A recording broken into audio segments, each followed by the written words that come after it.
The force of our religion in supporting social values rests, then, on the ability of its symbols to formulate a world in which those values, as well as the forces opposing their realization, are fundamental ingredients. We represent the power of the human imagination to construct an image of reality in which, to quote Max Weber, events are not just there and happen, but they have a meaning and happen because of that meaning. The need for such metaphysical grounding for values seems to vary quite widely in intensity from culture to culture, from individual to individual, but the tendency to desire some sort of factual basis for one's commitments seems practically universal. Mere conventionalism satisfies few people in any culture. However, its roles may differ at various times for various individuals and in various cultures, religions, by fusing ethos and worldviews, gives to a set of social values that they perhaps most need to be coercive, an appearance of objectivity. In sacred rituals and myths, values are portrayed not as subjective human preferences, but as the imposed conditions for life implicit in a world with a particular structure. 3. The sort of symbols or symbols complexes regarded by a people as sacred varies very widely. Elaborate initiation rites as among the Australians, complex philosophical tales as among the Maori, dramatic shamanistic exhibitions as among the Eskimo, cruel human sacrifice rites as among the Aztecs, obsessive curing ceremonies as among the Navajo, large communal feasts as among previous Polynesian groups. All these patterns and many more seem to one people or another to sum up most powerfully that they know about living. Nor is there commonly but one such complex. Malinowski famous Drobriaders seem equally concerned with the rituals of gardening and those of trade. In a complex civilization such as that of Javanese, in which Hinduistic, Islamic, and pagan influences all remain very strong, one could choose any of several symbols complexes as revealing one or another aspects of the integration of ethos, and worldview. But perhaps the clearest and most direct insight into the relation between Javanese values and Javanese metaphysics can be gained through a brief analysis of one of the most deeply rooted and highly developed of their art, from which is at the same time a religious rite, the shadow puppet play, or wajan. The shadow play is called so because the puppets, which are flat cutouts of leather painted in golds, reds, blues, and blacks, are made to cast large shadows on a white screen. The dalang, as the puppeteer is called, sits on a mat in front of the screen, which, with a gamelan percussion orchestra behind him, an oil lamp hanging over his head. A banana tree trunk lies horizontally in front of him, into which the puppets, each of them fastened to a tortoise shell handle, are stuck. A performance lasts as a whole night. As the play progresses, the dalang takes and replaces characters from the tree trunk as he needs them, holding them up in either hand over his head and interposing them between the light and the screen.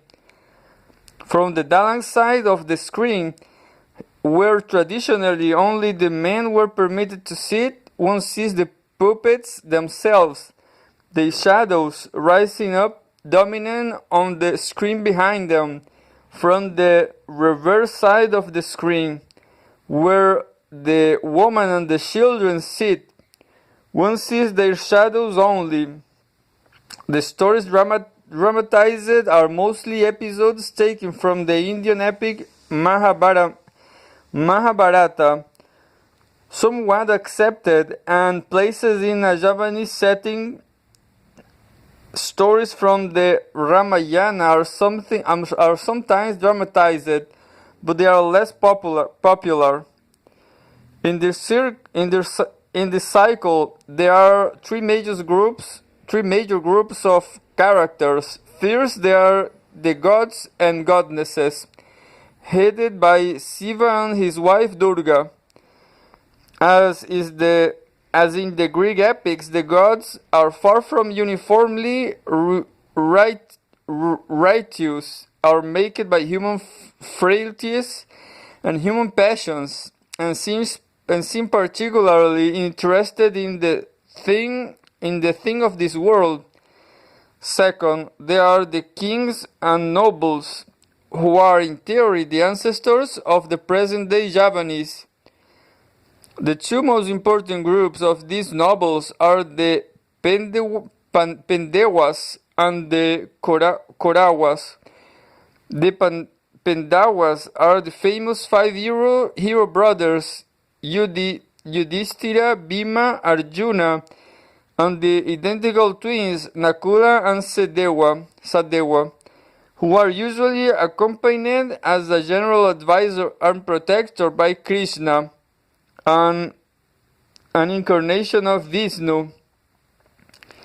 The Korawas, of whom there are 100, are cousins of the Pendawas.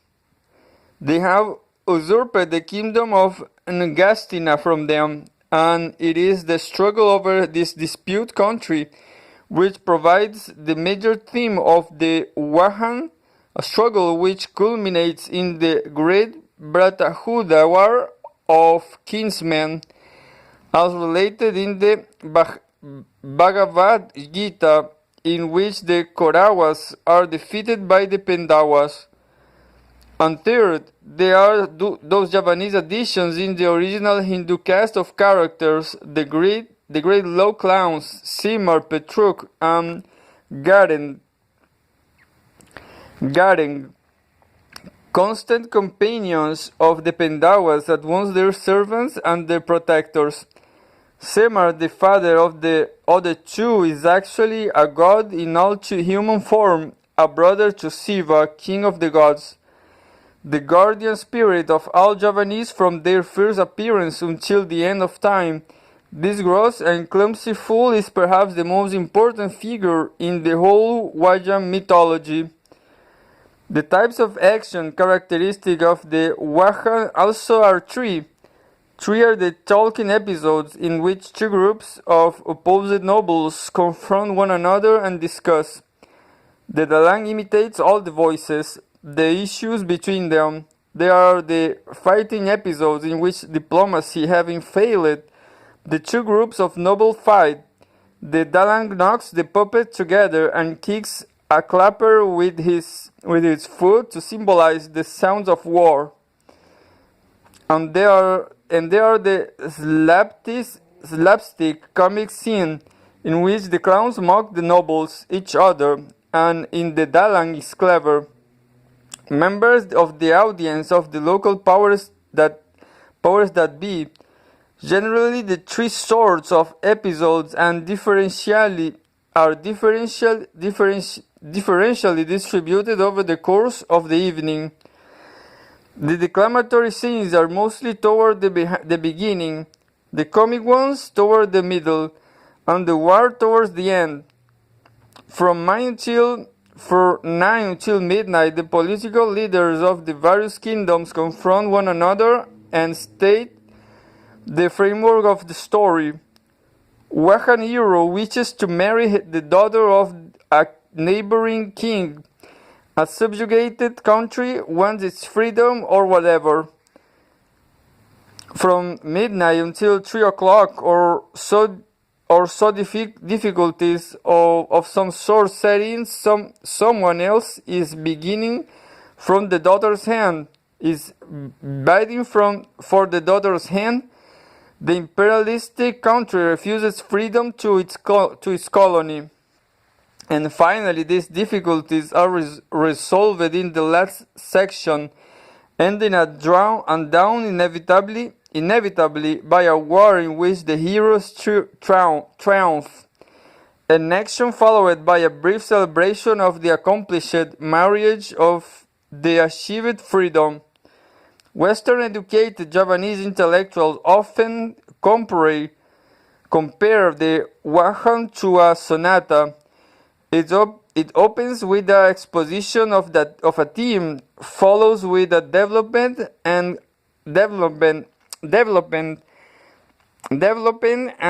complication of it, and ends with its resolution and recapitulation. Another comparison which offhand strikes the Western observer is with Shakespeare's chronicle plays. The long formal scenes in the courts, with the messengers coming and going, interspersed with short, breathless transitional scenes in the woods or along the road, the double plot, the clowns speaking a rough common language full of worldly wise ethics, caricaturing the forms of action of the great nobles who speak an elevated language full of apostrophes to honor, justice, and duty. The final war, which, like those at Shrewsbury and Agincourt, leaves the vanquished beaten but still noble. All this suggests Shakespeare's historical dramas, but the worldview the Wahan spreads, despite the surface similarity in the two feudal codes, is hardly Elizabethan at base. It is not the external world of participalities and powers which provides the main settings for human action, but the internal one of sentiments and desires. Reality is looked not from outside the self, but within it. Consequently, that the Wahan dramatizes is not a philosophical politics, but a metaphysical psychology. For the Javanese, or at least for those of them in whose thought the influence of Java's Hindu-Buddhist period from the 2nd to the 15th centuries still is dominant. The flow of subjective experience, taken in all its phenomenological immediacy, presents a microcosm of the universe generally. In the depths of the fluid interior world, thought and emotion they see reflected ultimate reality itself.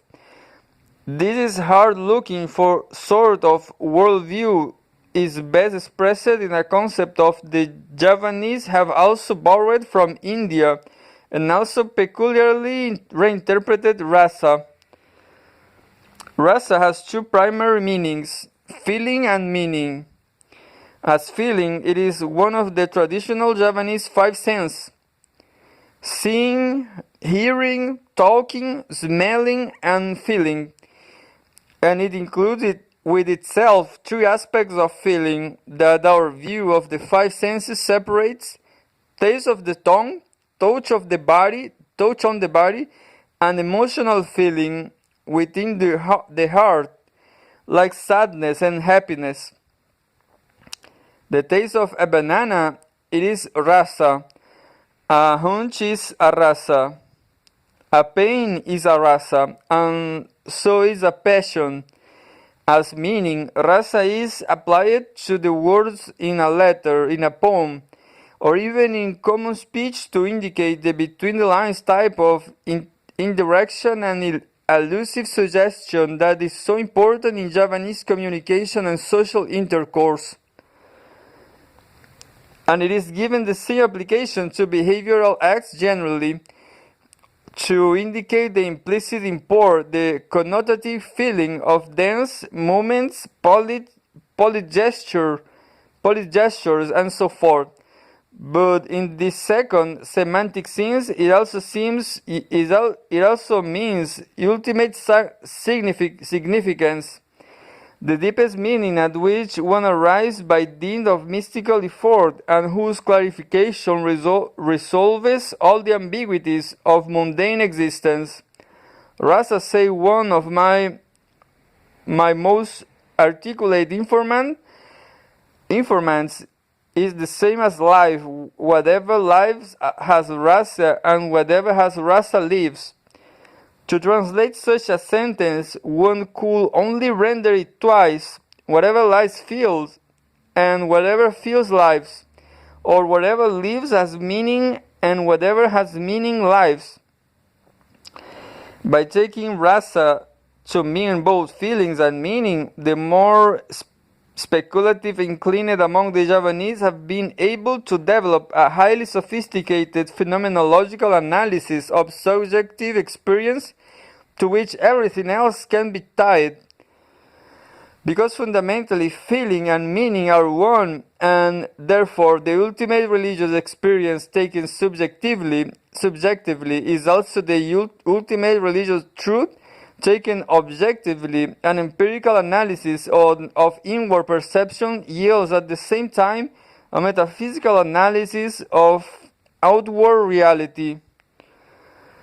This being granted, and the actual discriminations, categorizations, and connections made are often both subtle and detailed, then the characteristic way is in which human action comes to be considered from either a moral or an aesthetic point of view is in terms of the emotional life of the individual who experiences it. This is true whether this action is seen from within as one's own behavior, or from without as that of someone else. The more refined one's feelings, then the more profound one's understanding, the more elevated one's moral character, and the more beautiful one's external aspect in clothes, movement, speech, and so on. The management of the individual's emotional economy becomes, therefore, his primary concern, in terms of which all else is ultimately rationalized. The spiritually enlightened man guards well his psychological equilibrium and makes constant effort to maintain its placid stability. His inner life must be in a similar repeatedly employment, like a still pool of clean water, to be bottom of which one can easily see. The individual's proximate aim is thus emotional quiescence. For passion is crude feeling, fitful children, animals, madmen, primitives, and foreigners. But his ultimate aim, which this quiescence makes possible, is gnosis, the direct comprehension of the ultimate rasa. Javanese religion, or at least this variant of it, is consequently mystical. God is found by means of spiritual discipline in the depths of the self as pure rasa, and Javanese ethics and aesthetics are correspondingly affect concerned without being hedonistic, emotional equanimity, and certain flatness of affects. A strange inner stillness is the prized psychological state, the mark of a truly noble character. One must attempt to get beyond the emotions of everyday life to the genuine feeling meaning which lies within us all. Happiness and unhappiness are, after all, just the same. You need tears when you laugh and also when you cry. And besides, they imply one another. Happy now, unhappy later. Unhappy now, happy later. The reasonable, prudent, wise man strives not for happiness, but for a tranquil detachment which frees him from his endless oscillation between gratification and frustration. Similarly, Javanese etiquette, which comprises almost the whole of this morality, focuses around the injunction not to disturb the equilibrium of another by sudden gestures, loud speech, or startling, erratic actions of any sort, mainly because so doing will cause the other in turn to act erratically, and so upset one's own balance.